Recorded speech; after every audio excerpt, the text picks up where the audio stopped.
जय श्री कृष्ण। हर हर महादेव।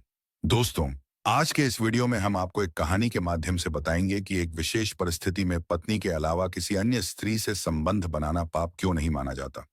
नारी के स्वभाव को समझ पाना ना तो किसी के लिए संभव हुआ है और ना ही भविष्य में संभव होगा। स्वयं भगवान भी नारी स्वभाव को पूरी तरह नहीं समझ सके।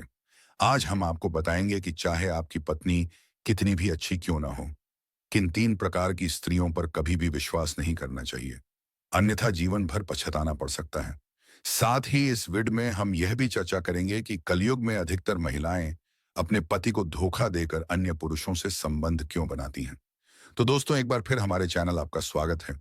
यदि आपने अभी तक इस चैनल को सब्सक्राइब नहीं किया है तो कृपया वीडियो को लाइक करें और चैनल को सब्सक्राइब करें। यह एक विशेष कथा है जो करवा चौथ व्रत,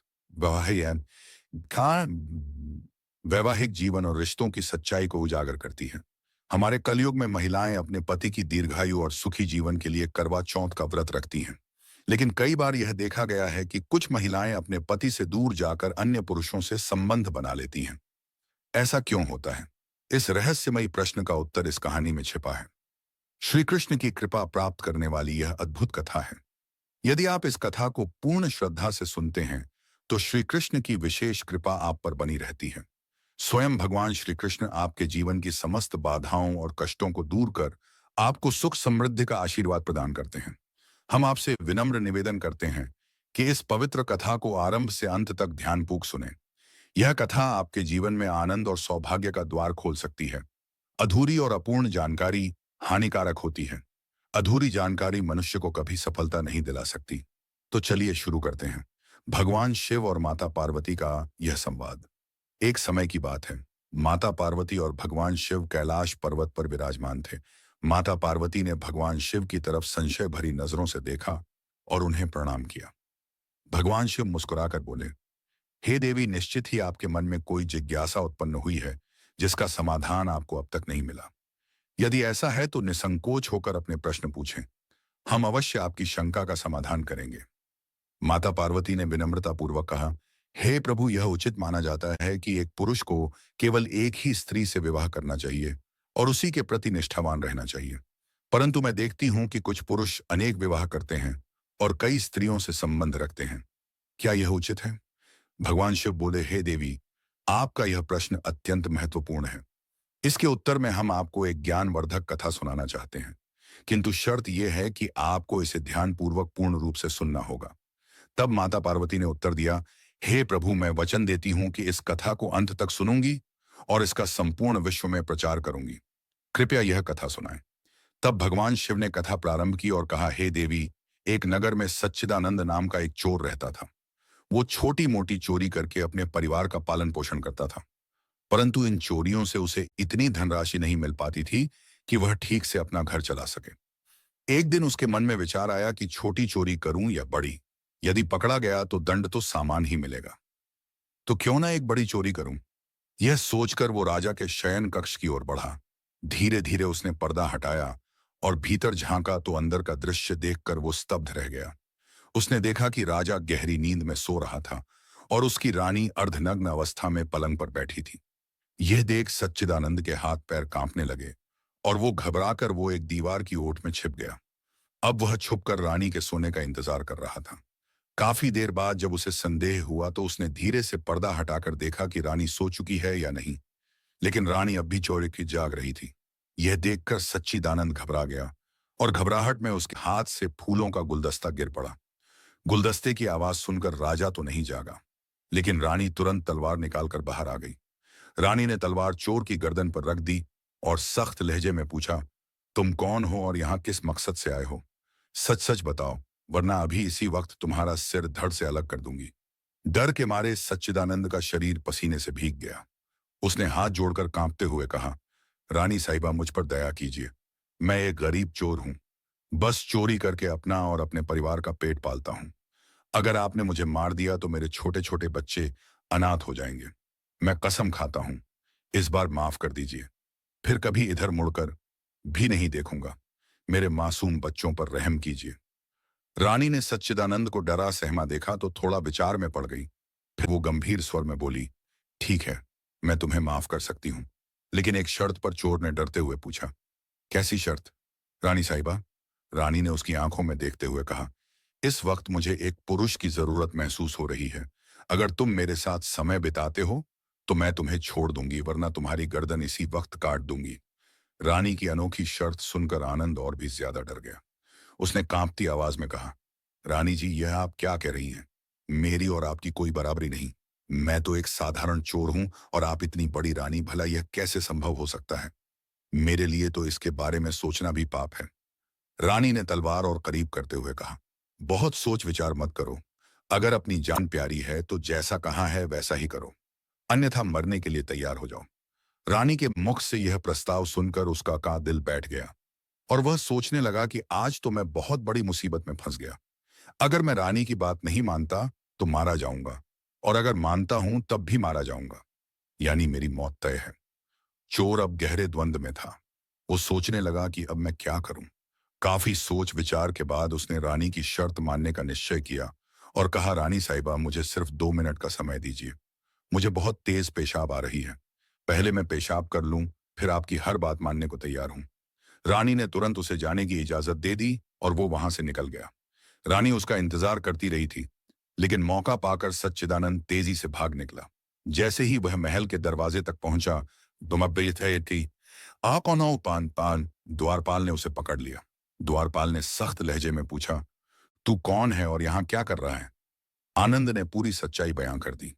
मैं एक चोर हूं और चोरी करने के इरादे से यहाँ आया था, लेकिन रानी ने मुझे पकड़ लिया और छोड़ने के बदले मुझसे शारीरिक संबंध बनाने की शर्त रखी। पर मैंने पेशाब जाने का नाटक किया और वहां से भाग निकला। कृपया मुझे जाने दो।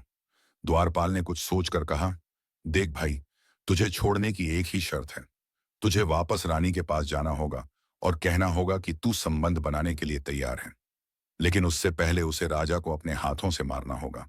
बस यही मेरी शर्त है।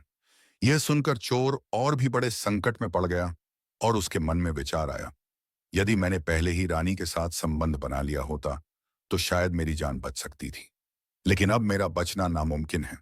अगर मैंने यह बात रानी से कही तो वह मेरे प्राण ले लेगी। अब उसके के लिए हर ओर मृत्यु ही दिखाई दे रही थी। वो जहां भी जाता मौत उसका पीछा कर रही थी।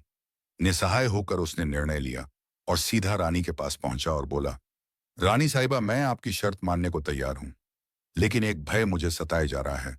यदि उसी समय राजा जाग गया तो ना मैं बचूंगा ना आप, और हम दोनों को ही प्राणदंड मिलेगा। इसीलिए यदि आप मुझसे संबंध बनाना चाहती हैं तो पहले आपको एक बड़ा कार्य करना होगा। आपको स्वयं अपने हाथों से राजा का अंत करना होगा। तभी हम निडर होकर सुखपूर्वक साथ रह सकेंगे। यदि आप ऐसा नहीं कर सकती तो मेरा जीवन लेना ही उचित होगा। प्राणी, जो पहले ही वासना के वशीभूत हो चुकी थी, एक क्षण को ठिठकी और फिर बोली, ठहरो, यह कार्य अभी पूरा करती हूं। यह कहकर उसने दोनों हाथों से तलवार उठाई और सोते हुए राजा की गर्दन काट दी। रक्त से सारा कक्ष लाल हो गया और रानी स्वयं राजा के रक्त में सम गई। इस भयावह दृश्य को देखकर वह कुछ क्षण के लिए मूर्छित हो गई। यही अवसर था चोर के लिए।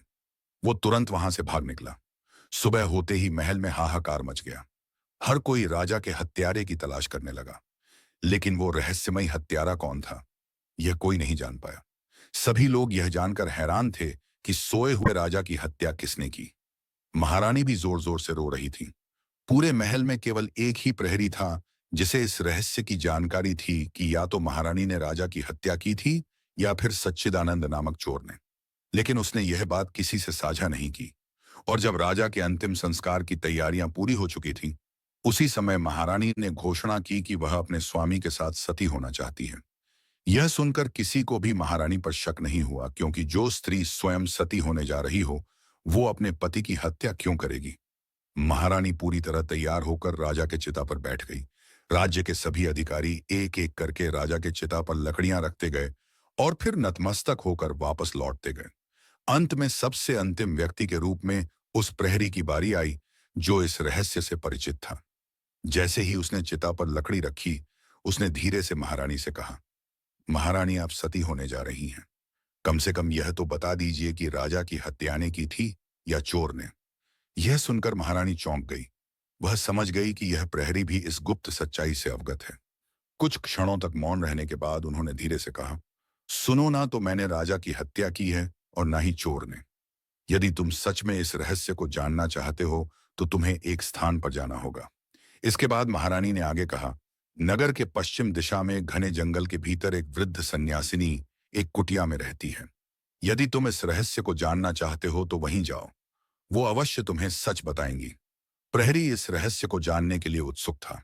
अगले ही दिन प्रातः वो महारानी द्वारा बताए गए मार्ग पर चलते हुए जंगल की ओर बढ़ गया। जब वह वहां पहुंचा तो उसने देखा कि एक कुटिया के बाहर एक वृद्ध सन्यासिनी खड़ी है। प्रहरी उनके पास गया और उनके चरण पकड़कर विनम्रता पूर्वक बोला, मां, मैं यह जानने आया हूं कि राजा की हत्या किसने की। सन्यासिनी मुस्कुराई और बोली, पुत्र, यदि तुम इस रहस्य को जानना चाहते हो तो तुम्हें एक कार्य करना होगा। वो वृद्ध तपस्वी बोली, मेरी कुटिया के बाहर एक भेड़ बंधी हुई है। राजा के हत्यारे का रहस्य उसी में छिपा है। युवक ने विस्मय से उसकी ओर देखा। क्या भेड़ बताएगी हत्यारे का नाम? तपस्वी की आंखों में चमक थी। नहीं, लेकिन उसके अंत से आरंभ होगा वो मार्ग जो तुम्हें सत्य तक ले जाएगा। जैसे ही युवक बाहर गया, पहरेदार ने भिद्ध की गर्दन तलवार की एक ही धार से अलग कर दी। भिद्ध का सिर गदा से अलग होकर नीचे गिरा और तभी उसकी चमचमाती हुई दांतों वाली मुंह की हड्डी जमीन पर टकराई। एक खनन खनाहट हुई और फिर अचानक वो सिर हवा में उड़ने लगा। यह दृश्य अकल्पनीय था, पर सब कुछ योजनाबद्ध था। पहरेदार को पहले से ही आदेश दिया गया था, जब सिर हवा में उठे उसका पीछा करना। जहां वो गिरेगा वहां हत्यारा नहीं, पर हत्यार की परछाई छुपी होगी। पहरेदार ने सिर का पीछा किया। वो सिर हवा में घूमता हुआ कभी जंगल की ओर, कभी शशान की ओर और अंततः एक पुराने महल के खंडहर में जा गिरा।